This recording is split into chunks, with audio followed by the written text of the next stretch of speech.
বাচ্চাদের বইতেও আমাদের অনেক কিছু শেখার আছে, কিভাবে আমরা রাস্তাঘাটে চলাচল করব নিরাপদে।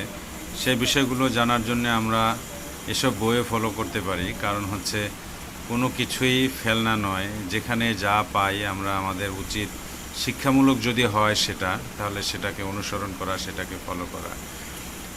তো দেখা যাচ্ছে আসলে আমাদের সবসময় বাচ্চাদের এটা শেখানো উচিত কিভাবে তারা রাস্তাঘাটে চলাফেরা করবে। অর্থাৎ আমাদের উচিত সবসময় ফুটপাত ব্যবহারে বাচ্চাদেরকে উৎসাহী করা, তাদেরকে শেখানো। যেখানে ফুটপাত থাকবে না যে রাস্তায়, সেখানে অবশ্যই রাস্তার বাম পাশ ফলো করতে হবে। রাস্তাঘাটে খেলাধুলা করা যাবে না, এ ব্যাপারে বাচ্চাদেরকে নিষেধ করতে হবে। সবসময় আমরা জেব্রা ক্রসিং ব্যবহার করব। জেব্রা ক্রসিং তো আসলে আজকাল অনেক জায়গায় দেখাই যায় না, অনেকটা উঠে গেছে।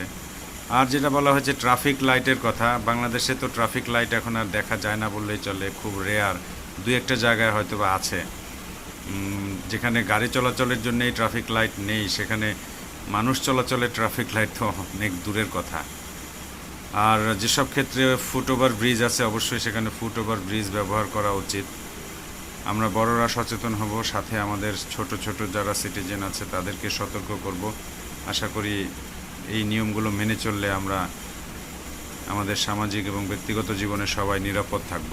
সবাই ভালো থাকবেন।